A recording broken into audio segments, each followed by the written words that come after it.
इस साल 2025 में सैलरी स्ट्रक्चर्स कैसे बदलने वाले हैं, कौन सी इंडस्ट्रीज हैं जो सबसे ज्यादा सैलरी हाइक्स देंगी, कौन सी मिडिल में ही रहेंगी, कौन सी बहुत कम सैलरी हाइक्स देने वाले हैं, एंड सैलरी का स्ट्रक्चर अब धीरे धीरे बदलते हुए किस मकाम पे पहुंचेगा, ये सब जानेंगे इस वीडियो में। For those who are just starting up, क्योंकि ये करियर्स का चैनल है, तो ऐसा हो सकता है कि आप एक स्टूडेंट हैं या एक फ्रेशर हैं एंड आप पूरा सैलरी का स्ट्रक्चर सही से जान नहीं पाए हैं। क्विक रिकैप, अगर आपको ऑलरेडी पता है आप नेक्स्ट सेक्शन पे स्किप कर सकते हैं। सैलरी अक्सर कॉर्पोरेट वर्ल्ड में बहुत अलग अलग हिस्सों से बनती है। एक होता है आपका फिक्स कंपोनेंट, ये वो सैलरी है जो आपको without any performance linkage, without any up and down you are going to get. तो ये हर महीने की, जैसे वो इन हैंड बोलते हैं ना, वो होती है। इसमें टैक्स टुक्स कट के आता है, लेकिन निर्मला मैडम ने वो बहुत सॉल्व कर लिया है, तो 12 लाख रुपए तक तो कोई आपको टैक्स देना ही नहीं है। So it takes care of a lot of ups and downs which are there already. लेकिन इसके बाद a really big component is what is called bonus या परफॉर्मेंस लिंक्ड सैलरी। ये आपको तभी मिलती है जब आप एक परफॉर्मेंस लेवल पे पहुंचते हैं। सो यूजुअली एक एलिजिबिलिटी क्राइटेरिया होता है कि यार कम से कम इतनी परफॉर्मेंस तो देनी है, और फिर ग्रेड्स होते हैं कि अगर आप मीट एक्सपेक्टेशंस या एक एवरेज परफॉर्मर हैं तो आपको कितना बोनस मिलेगा, अगर आप एक हाई परफॉर्मर है या एक्सीड एक्सपेक्टेशंस करते हैं तो फिर कितना मिलेगा। एंड टिपिकली कंपनीज ये क्वार्टरली, हाफ ईयरली या सालाना बेसिस पे करती हैं। आई ऑफन से दिस कि इस सैलरी को कभी भी अपने एक्सपेंसेस में, अपनी बजटिंग में, अपने एनुअल प्लानिंग में इंक्लूड मत करिए, क्योंकि ये एक बोनस होना चाहिए, जैसे कि नेम सजेस्ट करता है। तो अगर ये आ गया बहुत बढ़िया है, एंड आप उसमें से थोड़ा अपने खर्चे के लिए, अपने मजे के लिए, साल के कुछ अरमान जो ये प्लान रखे थे उनके लिए रख सकते हैं, एंड फिर अब बल्क ऑफ इट इन्वेस्ट कर सकते हैं। अगर ये नहीं आया तो कम से कम दुख तो नहीं होगा, क्योंकि आपके इन हैंड सैलरी पे आपने पूरी बजटिंग करी हुई है, एंड आपकी रोजी रोटी, सारे जीने का खर्चा, इन्वेस्टिंग का, अपनी इच्छाओं का खर्चा उस पैसे में निकल जाता है। And then there is an annual increment. Increment बहुत लोग कंफ्यूज करके एक सेंस ऑफ एंटाइटलमेंट बना लेते हैं कि आपको पता है महंगाई कितनी हो गई है, आपको पता है कि मेरे सर पे कितने कर्ज चल रहे हैं, आपको पता है कि मेरे लिए ये हो रहा है, मेरे में वो हो रहा है, so on and so fourth. लेकिन फ्रैंकली कंपनीज को कोई परवाह नहीं। कंपनीज इंक्रीमेंट जो है वो बहुत अलग अलग कंडीशंस को मिलाकर देके डिसाइड करती है। It could be the company performance itself. अगर कंपनी ने बहुत अच्छा किया है, may be you will get a good increment. अगर इकोनॉमी इन जनरल बहुत अच्छी रही है, may be you will get a good increment. लेकिन अगर, and that is why it's very important कि ये 2025 का कॉन्टेक्स्ट हो, अगर फ्यूचर अनसर्टेन है, इट इज पॉसिबल कि आपको इंक्रीमेंट ज्यादा नहीं मिलेगा। What do I mean by future uncertain? It doesn't mean कि अरे हमें पता है कि कुछ तो बड़ी सी दुविधा आने वाली है, कुछ तो बहुत बड़ा सा भूकंप आने वाला है ना। It is simply you don't know what's going to happen. It could be something very good as well, but it could be something bad as well. And companies have a responsibility कि जब future uncertain होता है, they have to hold on to as much cash as possible and not distribute it. क्योंकि कुछ भी हो सकता है। It's the same way that आप अपनी पर्सनल जिंदगी भी जिएंगे। अगर आपको कोई आइडिया नहीं है कि अगले 3-5 साल में बहुत बड़ा कोई खर्चा आने वाला हो, and you have no idea कि वो खर्चा कितना हो, आपकी भी फितरत यही होगी कि यार let's just save as much money as possible, and फजूल का खर्चा नहीं करते, कहीं कुछ रैंडम खर्चा नहीं करते। The same way the companies also operate. अब ये अगर फाउंडेशन सेट हो गया है, लेट्स सी कि 2025 में इंटरेस्टिंगली क्या चल रहा है। The biggest shift that is happening, whether you like it और नॉट, इज एआई। एंड हमें लगता है ना कि एआई यार एक टेक्नोलॉजी की चीज है, तो ओपन एआई, चैट जीपीटी अपने कोई जंग लड़ रहे हैं, चाइना ने डीप सीक रिलीज कर लिया है, वो अपनी कोई जंग लड़ रहे हैं, कहीं कोई परप्लेक्सिटी पे है, कहीं कोई गूगल मेटा में घुसे हुए हैं। हर तरफ टेक्नोलॉजी में कहीं ना कहीं एआई दिख ही रहा है। What you are refusing to understand is AI हर एक इंडस्ट्री, हर एक रोल को इंपैक्ट कर रहा है। Everything is going to change, but nobody knows how. हर एक चीज बदलने वाली है दोस्तों। कोडर एंड कोडर की जॉब बदलने वाली है, डिजाइनर्स एंड डिजाइनर की जॉब बदलने वाली है, कंटेंट क्रिएटर्स और उनकी जॉब बदलने वाली है, अकाउंटेंट्स और उनकी जॉब बदलने वाली है, मैन्युफैक्चरिंग और उनकी जॉब बदलने वाली है, लॉजिस्टिक्स और वो पूरी इंडस्ट्री डिस्टर्ब होने वाली है। everything is going to get impacted by AI. And क्योंकि companies do not fully understand कि ये impact positive होगा या negative होगा, कितना positive होगा या कितना negative होगा, their responsibility is conserve cash. That is the headline. तो कोविड के इमीडिएटली बाद कंपनीज उभर ही रही थी, जो सदमा लगा था उससे राइज ही कर पा रही थी। तो salary increments, salary structures muted थे, मतलब इतने एग्रेसिव नहीं थे, सब कुछ ठीक ठाक ही था। बट देन अराउंड 22 के एंड में 2023, 2024 एक राइज आना शुरू हुआ। There were a lot of industries who saw a lot of demand coming in. वो एकदम pent up demand था ना, तो tourism explode कर गया, FMCG explode कर गया, automobile explode कर गया, luxury products explode कर गए, of course consumer durables explode कर गए, and there was suddenly a lot of money and a lot of demand chasing the market. And लोगों ने hire करना शुरू कर दिया, लोगों ने capacities बना ली, and धीरे धीरे 2024 के एंड में आते आते it started to plateau. AI भी आना शुरू हो गया था, उसका इम्पैक्ट भी धीरे धीरे दिखना शुरू हो चुका था। And companies now suddenly were like, यार हमने इतनी सारी हायरिंग कर ली है, इतना सारा इन्वेस्टमेंट कर लिया है, थोड़ा सा ज्यादा हो गया है, and I don't think we are ready for it. So what happened? Layoffs होने शुरू हो गए, हायरिंग फ्रीज हो गई, सैलरी इंक्रीमेंट्स बहुत कम हो गई, and what you are witnessing is just that shift happening. अगर भारत को ले, हमारा जीडीपी कुछ 6-6.5% से ग्रो करने वाला है, जो कि अभी भी पावरफुल है, लेकिन उतना हाई नहीं है जितना हमने एक्सपेक्ट किया था। एक रीसेंट सर्वे हुआ था, उसमें यह बताया गया है कि एनुअल इंक्रीमेंट इस देश में करीब 9.4% होने वाली है इस साल, जो कि 1-2 महीने के अंदर होने वाली है। पर ये 9.4% तो एक बहुत ही ब्लेंडेड नंबर है। इंडस्ट्री को अगर ब्रेक करना शुरू करें तो थोड़ी सी असलियत दिखती है। सबसे ज्यादा इंक्रीमेंट, मतलब 10% या 10% से ज्यादा कौन कौन सी इंडस्ट्रीज में प्रिडिक्टेड है? मैन्युफैक्चरिंग, क्योंकि बहुत ज्यादा पुश आ रहा है गवर्नमेंट की तरफ से कि मैन्युफैक्चरिंग में हमें माहिर होना है। Lot of investment is also coming in. Electric vehicles, EV की इंडस्ट्री, जहां ऑफ कोर्स अगेन एक पुश है एंड एक अलग ही वेव आया हुआ है। And automation and AI integration, which is obvious, क्योंकि ये पूरी मैंने जो श्रृंखला रची वो यही थी कि everything is getting impacted by AI, और अगर आप उसके मिडिल में हैं, in some way connected directly to the AI influence, then you stand to gain the most. Traditional industries में financial services, oil and gas, chemical industry, these are also predicted to give 10% or more annual average increments. फिर moderate increments 8 से 10%, वो कहाँ होने वाली? Retail, FMCG, because it has grown, but अब धीरे धीरे थोड़ा सा स्लो डाउन होना शुरू हो गया। हेल्थ केयर, फार्मा,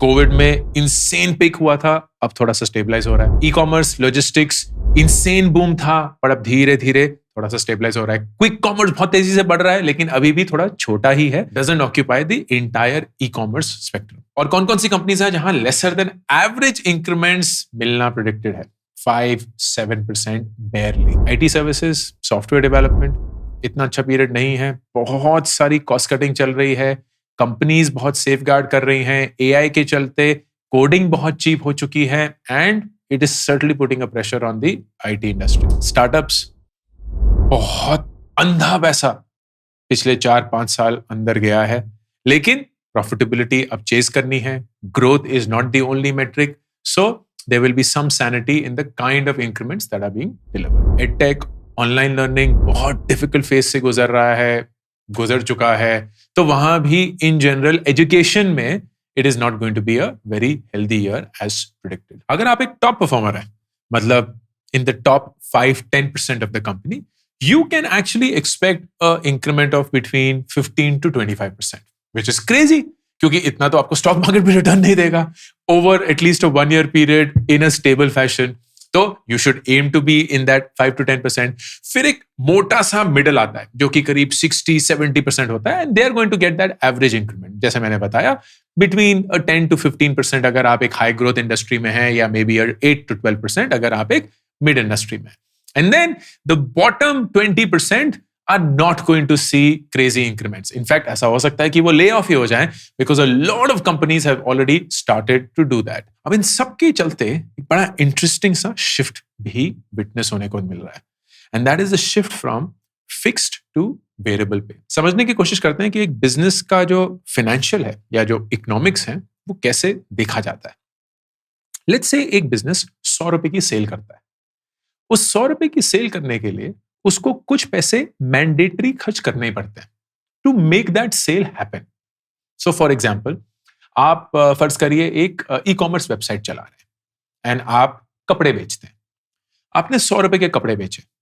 उस 100 रुपए के कपड़े बेचने के लिए आपको कुछ चीजें के लिए खर्च करना ही पड़ेगा।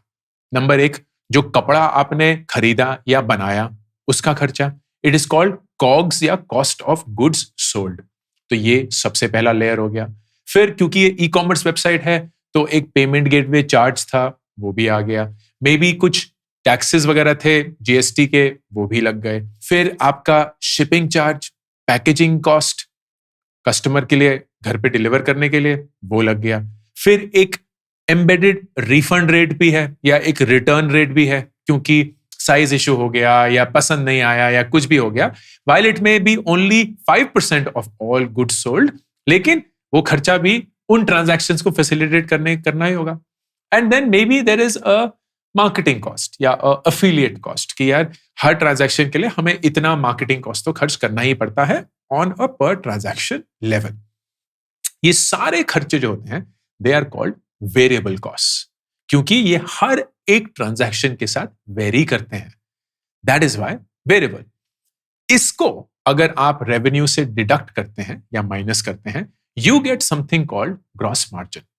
Basically the first cut profit जो ये कंपनी बनाती है। इस प्रॉफिट के बाद समथिंग कॉल्ड फिक्स्ड कॉस्ट आ जाते हैं। ये वो खर्चे हैं जो आपने सेल बहुत ज्यादा करी या कुछ भी नहीं करी, आपको खर्च करने ही पड़ेंगे। And the biggest fix cost is payroll, people. There also is office rent हो गया आपका फिक्स कॉस्ट, सॉफ्टवेयर आपका फिक्स कॉस्ट हो गया या टेक्नोलॉजी आपका फिक्स कॉस्ट हो गया, कुछ फिक्स्ड एसेट्स खरीदने थे या खरीदे हुए हैं उनका कुछ फिक्स्ड कॉस्ट आ गया।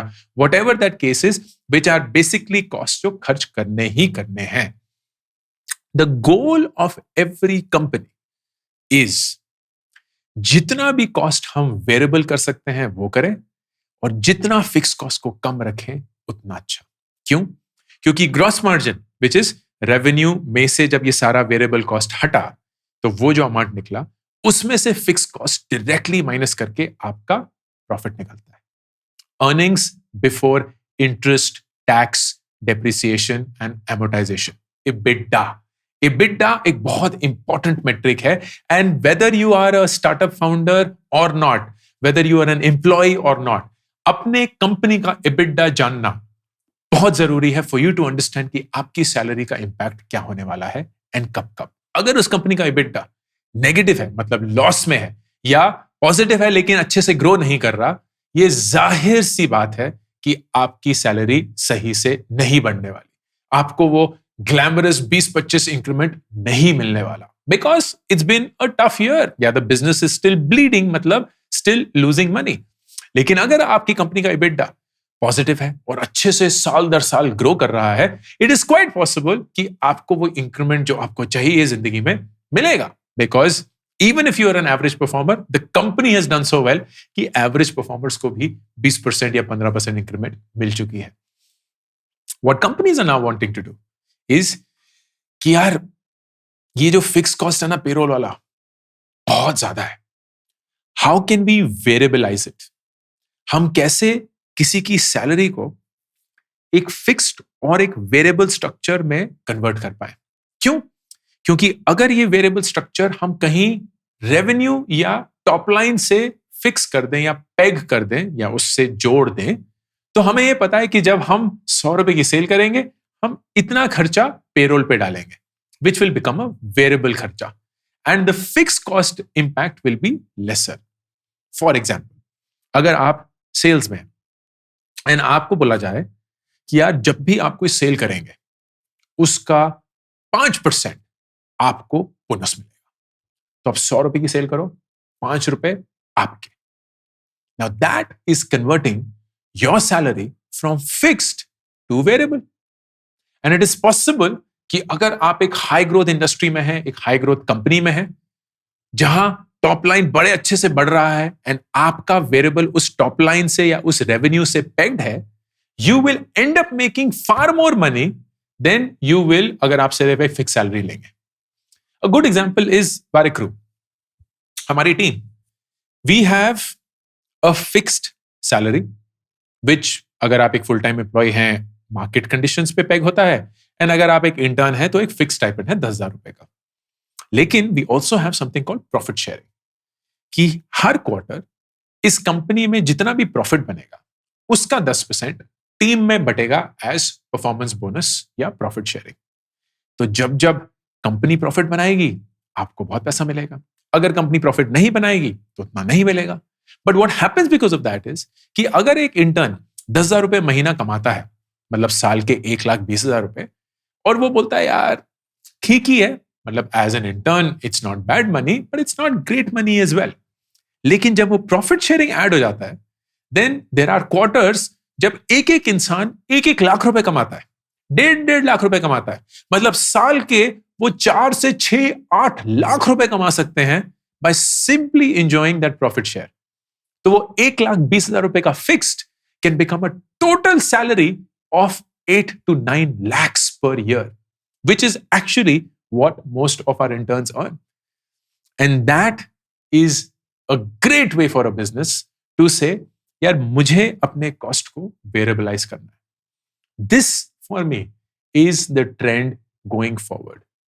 आप जिस भी जॉब में हो, चाहे वो डायरेक्ट लिंक्ड हो टू रेवेन्यू, जैसे सेल्स बहुत आसान होता है, या इनडायरेक्टली भी हो, जैसे अगर आप एक सॉफ्टवेयर इंजीनियर हैं, you are going to see a massive shift in company pay structures from fixed to variable. And मेरा ये मानना है, you should be okay with that. You should actually embrace it, क्योंकि वो फ्यूचर बनने वाला है. जितना आप अपने आप को वो एक सेफ्टी नेट में रखेंगे ना, जो जैसे एफडी हमें देती है कि यार पैसा डाल दो 6% मिलता रहेगा, चाहे मार्केट ऊपर हो नीचे हो हमें परवाही नहीं है, you will always remain an employee. लेकिन जो इंसान बोलता है नहीं यार, I'm okay to take a few risks, I'm okay for the market to go up and down, लेकिन मैं स्टॉक मार्केट में SIP करूंगा and over a period of time मुझे 12% दुगना रिटर्न मिलेगा, and I would love that. They are the ones who have the entrepreneurial mindset, and वही आपको भी करना होगा. थिंक कि आपकी जॉब्स में how can you on the interview table negotiate a aggressive fixed plus variable component, जहां आप बोलेंगे नहीं यार मुझे ना इस कंपनी की ग्रोथ में विश्वास है, मुझे ऐसा लगता है कि बढ़िया इंडस्ट्री है, मुझे ऐसा लगता है बढ़िया कंपनी है, और मुझे ऐसा लगता है कि हम बहुत आगे जाने वाले हैं, and I want to ride on that. तो मैं एक फिक्स्ड और वेरिएबल कंपोनेंट नेगोशिएट करने के लिए तैयार हूं, जहां मुझे एक ऐसा फिक्स मिलेगा जो मेरे खर्चे पानी को संभाल ले. ऐसा नहीं है कि मैं सड़कों पे भीख मांग रहा हूँ कि किसी दिन वेरिएबल आएगा और तब हम कपड़े पहनेंगे ना. I take care of my lifestyle but it's not a lavish lifestyle. लेकिन मेरा जो वेरिएबल कंपोनेंट है that can change the game for me. That is what happens in startups. जब लोगों को ईसॉप मिलते हैं, why does it work? It works क्योंकि अगर वो कंपनी चल गई एंड अगर वो स्टॉक्स की वैल्यू एक्चुअली में ट्रांसलेट हो गई इन रियल कैश, फर्ज करिए वो आईपीओ हो गई कंपनी, या वो M&A में या किसी मर्जर एंड एक्विजिशन में खरीद ली गई, you make a windfall. So think of how you can bet on the future of a company, future of an industry, future of a country by having a combination of fixed and variable as your pay structure. अब जल्दी से बात करते हैं job switches की, क्योंकि हर एक साल जैसे ही इंक्रीमेंट या अप्रेजल सीजन खत्म होता है तो लोग ऐसे फर्राटेदार कंपनियां बदलते हैं जैसे कोई दो राहें ही नहीं. And if you are in that same boat and you are like यार मेरी इंडस्ट्री में मेरी कंपनी में मजा नहीं आ रहा है, बी कॉन्शियस ऑफ कि आप जाना कहां चाहते हैं.